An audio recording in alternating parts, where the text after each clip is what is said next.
Greetings, Countess. Oh, lady. Most sincere compliments. Has Irma told you? She said something about a trial. We are bringing before the bar of justice all the wicked people of the world. You have been appointed attorney for the defense. Terribly flattered, I'm sure. Do you know the defendants well enough to undertake the case? I know them at the bottoms of their souls. I go through their garbage every day. What do you find then? Mostly flowers. Are you trying to prejudice the case? Oh, no, Countess, no, but permit me to make a suggestion. Instead of speaking as attorney, suppose I speak directly as defendant. That way it will be more convincing, and I'll be able to get into it more. Excellent idea. Motion granted. We don't want you to be too convincing. Impartial, Countess, impartial.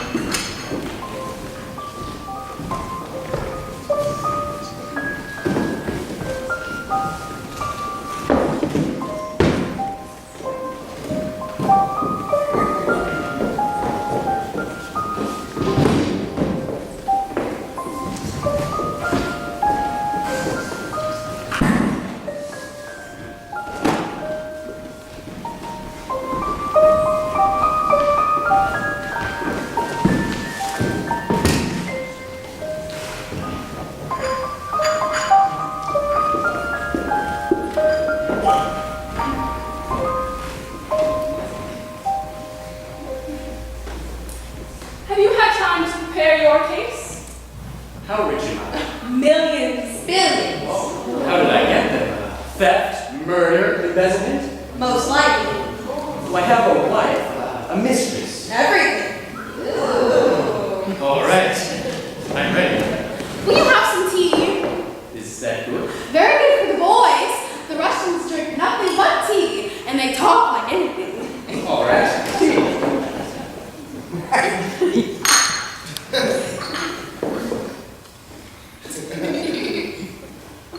Come in, you may all take your places. The trial is public.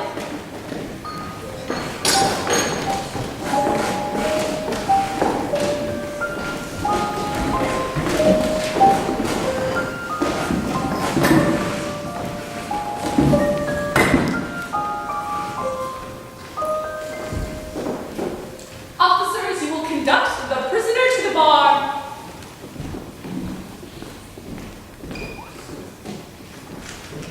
Your bell, if you please, Aurelia. My bell. But what if I should need to ring for Irma? Irma will sit here next to me. If you need her, she can ring for herself. Prosecutor, take your place.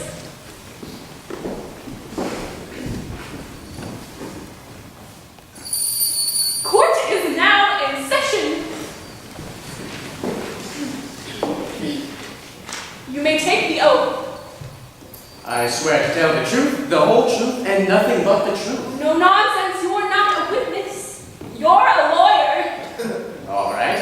I swear to lie, conceal, and extort every evidence that so help me God. Quiet. Begin. May it please the honorable, august, and elegant court. Flattery will get you nowhere. That would do. Defense has been heard. Cross-examination. Mr. President, Madam, do you know with what you are charged? I can't for the life of me imagine. My life is an open book, and my ways are known to all. I am a pillar of the church and the sole support of the opera. My hands are spotless. What an atrocious lie! Just look at them! Don't insult the man. He's only lying to please you. Be quiet. You still don't get the idea. You are charged with the crime of worshipping money. Worshipping money? Me? Do you plead guilty or not guilty? Which is it? Why, Your Honor, I don't... Yes or no? Yes or no? No! I don't worship money. Why, it's just the other way around. Money worships me. It adores me. It won't let me alone. Listen to that. It's damn embarrassing, I can tell you. Defendant, you will tell the court how you came by your money. Certainly. The first time money came to me, I was a little boy, a mere golden-haired child in the bosom of my dear family.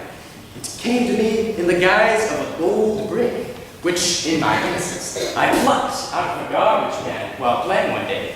I was horrified, as you can imagine. In a desperate attempt to get rid of this money, I began to buy things. I bought the Northern Refineries, the Galleries Lafayette, and the Schneider Trousseau Munitions Works. And now, I am stuck with them. Everyone knows that the poor alone are to blame for their poverty. It is only just that they should suffer their consequences. But how is it the fault of the rich if they are rich? It's a horrible fate, but I resign to it. I don't ask for your sympathy. I don't ask for your pity. All I ask is for a little human understanding. Dry your tears. You're fooling nobody. If, as you say, you're ashamed of your money, then why do you hold on to it with such death grip? Me, you never part with a friend. You wouldn't even give the poor deaf a sou. Me, hold on to money. What slander, what injustice, what a thing to say to me in the presence of this honorable, august, and elegant court. Why, it's just the other way, ladies and gentlemen. I spend all my time trying to get rid of my money. If I have tan shoes, I buy black ones. If I have a bicycle, I buy a motor car. If I have a wife, I dispatch a plane to Java for a bouquet of flowers. I send a steamer to Egypt for a basket of figs. I send a special representative to New York to fetch me an ice cream cone. And if it's just not exactly right, back it goes. But no matter what I do, I just cannot get rid of all of my money. If I play 100 to 1 shot, the horse comes in by 20 lengths. If I throw a dime in the sand, it comes up in a trout they serve me for lunch. 10 diamonds, 10 trout. Well, now do you suppose that I can get rid of 40 millions by giving a sou to a deaf mute? Is it even worth the effort? He's right. At last, somebody who understands me. Somebody who is not only extraordinarily sensitive, but beautiful and intelligent. I object! Overruled. I should be delighted to send you some flowers, miss, directly unacquainted. Which flowers do you prefer, may I ask? Petunias. You shall have a bale of them every morning for the next 5 years. Money means nothing to me. And amaryllis. I'll make note of the name. The little lady understands, ladies and gentlemen. The lady is no fool. If I gave the deaf mute a franc, 20 francs, 20 million francs, it still wouldn't make a dent in the 40 times a million francs that I am afflicted with. Right, little lady? He's right. Ah, money sticks to me like a mustard plaster, like on the exchange. If you buy a stock, it goes down like a plummet. But if I buy a stock, it turns around and soars like an eagle. If I buy 33, I know, there's a 2,000. Goes to 20,000. That's how I bought my 12 chateaux, my 20 villas, and my 234 farms. That's how I endowed the opera and keep my 12 ballerinas. I hope every last one of them deceives you every hour of the day. How can they deceive me? Suppose they try to deceive me with the male horse, the general director, or the English horn. I own them all, body and soul. It would be like deceiving me with my big toe. Don't listen, Gabrielle. Listen to what? No. I am incapable of jealousy. I have all the women. Or I can have them, which is the same thing. I have the fat ones with pearls, the thin ones with caviar. So you believe there are no women with morals? I mix morals with mink, a delicious combination. I adorn resistance with rubies. I drop pearls in the process. My touch is jeweled, my smile a motor car. What woman can withstand me? If I lift my little finger, do they fall?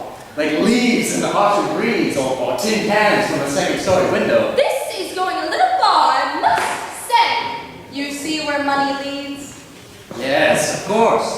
Because when you have no money, nobody likes you, nobody trusts you, and nobody believes you. Because to have money is to be virtuous, honest, beautiful, and witty. And to be without is to be stupid, ugly, boring, and useless. One final question. Suppose you find this oil you're looking for. What do you propose to do with it? I propose to make war! I propose to conquer the world! You have heard the defense, such as it is. I demand a verdict of guilty. What are you talking